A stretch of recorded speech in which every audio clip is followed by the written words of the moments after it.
Hi guys, what's up? I'm Pastor David and I have a message from God to you. Eu sou o Pastor David e tenho uma mensagem de Deus para você. E no vídeo de hoje nós iremos falar a respeito da terceira pessoa da Trindade, o Espírito Santo. Toda semana eu tenho enviado vídeo a todos os clientes, transmitindo um pouco a respeito da palavra de Deus. Falamos a respeito da Bíblia, falamos a respeito de Deus Pai, falamos de Jesus Cristo, Deus Filho, e hoje nós vamos falar do Espírito Santo. Para contextualizar esse texto, esta mensagem, eu gostaria de ler o que está escrito no livro de Atos dos Apóstolos, capítulo 2, versículo 1, que diz assim: And when the day of Pentecost was fully come, they were all with one according on place. E aconteceu que, tendo cumprido-se o dia de Pentecostes, estavam eles todos reunidos no mesmo lugar. Se você não assistiu às outras mensagens, você pode aí voltar um pouquinho na sua lista de transmissão, nas mensagens que você recebe de mim aqui, e você vai ver as mensagens anteriores. Se por um acaso você deletou as mensagens para não ocupar espaço da memória do seu celular, fica salvo os vídeos lá no canal do YouTube. Através desse link você vai ter acesso. Como eu não consigo enviar o vídeo inteiro, porque às vezes ele passa de 5 minutos, então eu utilizo a plataforma do YouTube para armazenar os meus vídeos e poder encaminhar o link para enviar o vídeo completo para todo mundo. Então os vídeos anteriores estão todos salvos lá. Bom, estavam todos reunidos em um mesmo lugar depois de Jesus Cristo ter sido crucificado e ter ressuscitado. Agora eles estavam com os sentimentos de terem ficado como órfãos, porque Jesus já não estava mais entre eles. Mas o profeta Joel profetizou anos atrás que nos últimos dias Deus derramaria sobre todos do seu Espírito, o Espírito Santo. Quem é o Espírito Santo? O Espírito Santo, ele é Deus. Ele coexiste e tem o mesmo poder na Trindade. O Espírito Santo, ele foi derramado nesta reunião e todo mundo agora tem direito a receber o próprio Deus, agora em espírito, dentro de si. O que no Antigo Testamento o Espírito se revelava em determinadas ocasiões, em determinadas pessoas, para momentos especiais. Nós podemos identificar isso lendo alguns episódios do Antigo Testamento. Ou o Espírito Santo era derramado para capacitar determinadas pessoas para uma ocasião especial. Mas nem todos tinham o acesso a receber o Espírito de Deus. Agora, depois do dia de Pentecostes, todos podem receber o Espírito de Deus. E o Espírito de Deus é quem não nos deixa sentirmos serem órfãos. Ele nos faz sentir a presença de Deus. No Antigo Testamento, conhecemos a Deus e a sua presença em determinados momentos. No Novo Testamento, conhecemos a Deus por ele estar conosco, o Emanuel. E agora, nós não estamos sós. Nós não ficamos sem a presença de Deus, porque Jesus Cristo subiu, mas o Espírito de Deus desceu. E ele é o responsável em nos consolar, nos confortar da sensação de Jesus Cristo não estar mais conosco. Ele é o nosso consolador, ele não nos deixa órfãos. Aquele sentimento de perca, de termos perdido a presença física de Deus em Jesus, agora é completada com a presença do Espírito Santo. O Espírito Santo, ele é o responsável em de nos convencer dos nossos pecados. Ora, toda vez que a gente comete uma iniquidade, toda vez que a gente desobedece à vontade de Deus, isso é cometer uma iniquidade. Todas as vezes que nós transgredimos a lei, nós estamos pecando. Então, quando é que a gente sabe que a gente está cometendo um pecado para não cometermos novamente? Através do Espírito Santo.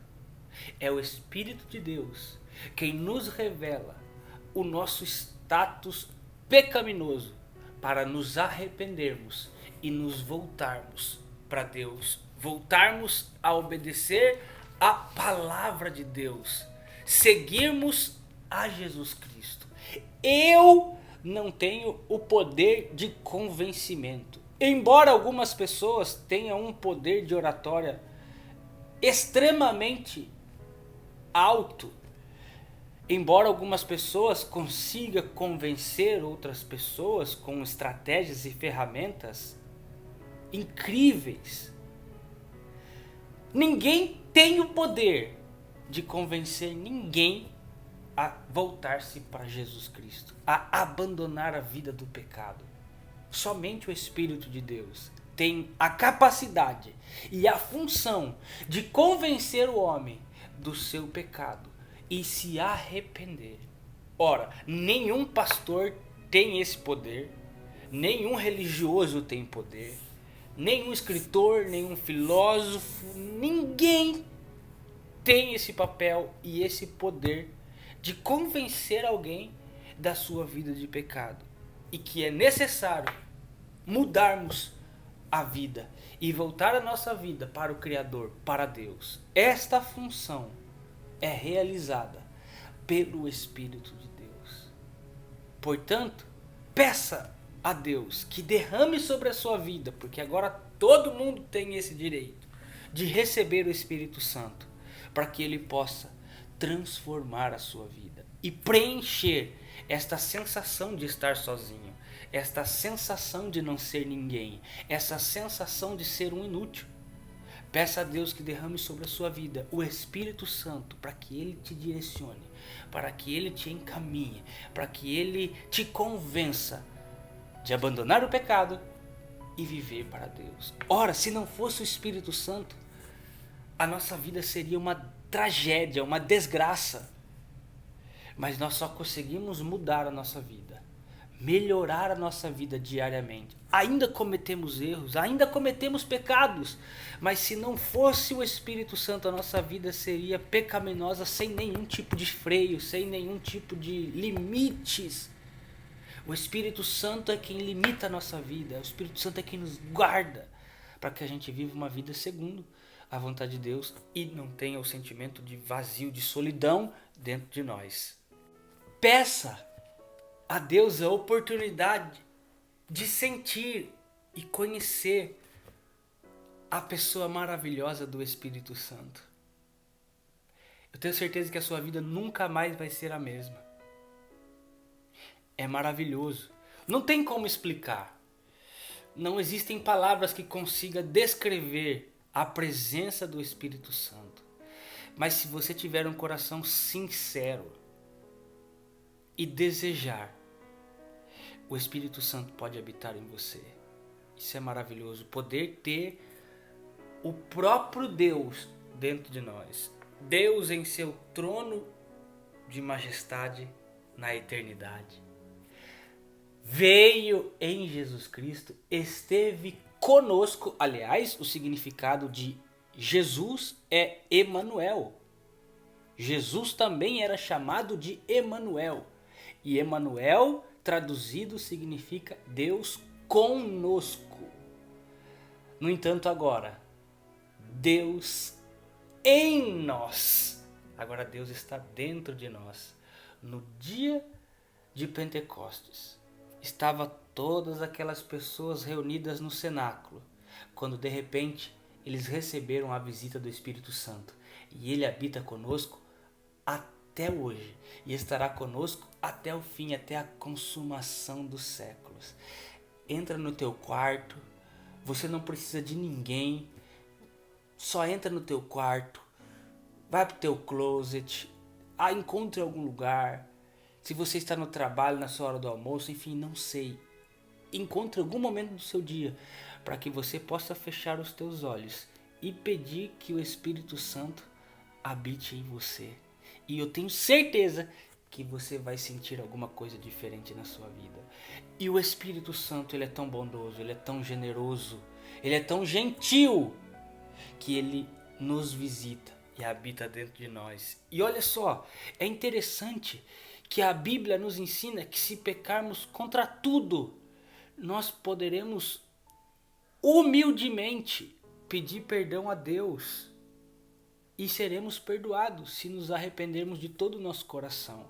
Mas se pecarmos contra o Espírito de Deus, não haverá perdão. E que tipo de pecado é esse? É a blasfêmia contra o Espírito Santo. O que é uma blasfêmia com o Espírito Santo? É atribuir algo que Deus está fazendo. É atribuir algo que o Espírito de Deus está fazendo ao mal. Se você cometer esse erro, você não vai ser perdoado. Se você blasfemar contra o Espírito Santo, olha a grandeza do Espírito de Deus. O respeito ao Espírito de Deus é a coisa mais importante que o homem pode ter. E eu vou te contar uma história antes de encerrar esse vídeo. Logo quando eu me converti, alguns anos atrás, há mais ou menos 14 para 15 anos atrás, quando eu comecei na igreja, um dia eu escutei um pastor, e eu nem conhecia muito sobre a igreja, mas ele falava que era pra gente, antes de dormir, convidar o Espírito de Deus para nos acordar, para fazermos uma oração a Deus, para falarmos com Deus durante a madrugada. E eu nem sabia do que era isso, que era oração, nem sabia orar, nem sabia que a gente podia falar com Deus. E comecei a descobrir isso e comecei a desejar isso. E eu não lembrei muito, se até hoje eu falar que eu não lembro exatamente como foi a pregação daquele pastor, mas eu me lembro que ele disse isso: convide o Espírito de Deus para te acordar, para você ter um relacionamento com ele durante a noite, durante a madrugada e falar com Deus. E eu lembrei daquilo, e naquele dia que eu fui para casa, acho que foi uma das primeiras orações que eu fiz, eu disse: Deus, se é verdade aquilo que esse pastor está falando, que o Espírito de Deus me acorde, para que eu converse com o Senhor e possa orar, enfim, começar esse relacionamento com Deus. E eu lembro que naquela noite, e gente, é difícil acordar durante a noite, durante a madrugada. Eu dormi, graças a Deus, não tenho nenhum problema com o sono, eu durmo muito bem. E naquela noite eu lembro que eu senti uma mão, e parece que quando eu fecho meus olhos eu lembro a cena. Foi a primeira vez que eu experimentei uma coisa sobrenatural na minha vida. Eu lembro que era como se uma mão estivesse entrando dentro do meu peito durante a madrugada. Eu sentia essa mão entrando dentro do meu peito. E eu sentia ela me empurrando. E de repente, a hora que eu acordei sentindo aquilo, eu estava sentado na minha cama. E eu entendi que a partir daquele momento, o Espírito de Deus estava habitando dentro da minha vida. E Ele pode fazer isso com você também. Fique com esta palavra. O Espírito Santo, Ele é Deus. Coexiste e é coigual ao Pai e ao Filho. E quer habitar dentro de você. Antes de encerrar, vou orar por você, para que a sua semana seja abençoada, para que o seu dia seja abençoado e para que você sinta o desejo de que o Espírito de Deus habite em você. E como aquele pastor lá atrás falou isso, quero repetir novamente. Neste dia, convide o Espírito Santo para habitar na sua vida. E quem sabe que ele possa te acordar durante a madrugada para você fazer uma oração. Amém? Deus, em nome de Jesus, Da mesma forma que o Espírito Santo me deu o privilégio de habitar em mim, porque a sua palavra nos ensina que nós somos o templo do Espírito Santo, ou seja, o meu corpo, o nosso corpo é a morada de Deus, é a morada do Espírito Santo, e que o Espírito possa fazer morada dentro de cada coração que desejar, ó Pai. Senhor, o Senhor não habita em templos feitos por mãos de homens, mas pode habitar dentro de cada um de nós, ó Deus. Senhor, em nome de Jesus, alcança estas vidas e que todos possam sentir o desejo de viver uma vida com o Senhor, receber o Teu Espírito Santo para ser confortado, para ser guiado, para receber poder de Deus para o dia a dia. Em nome de Jesus, sobre todos aqueles que desejarem, que o Senhor desça e manifestes o Teu Espírito em nome de Jesus. E sabe o que Jesus, através do Espírito de Deus, tem feito nas nossas vidas nos dias de hoje? Nos capacitado para servirmos segundo a necessidade da igreja. Uns para pastores, outros para evangelistas, outros para ajudantes em qualquer área da igreja, enfim. Jesus quer dar poder a você para poder exercer alguma coisa dentro de alguma igreja, na vida de alguém. Porque essa também é a função do Espírito Santo, nos preparar e nos distribuir segundo a necessidade da igreja. Deus te abençoe. See you the next video, guys. Bye.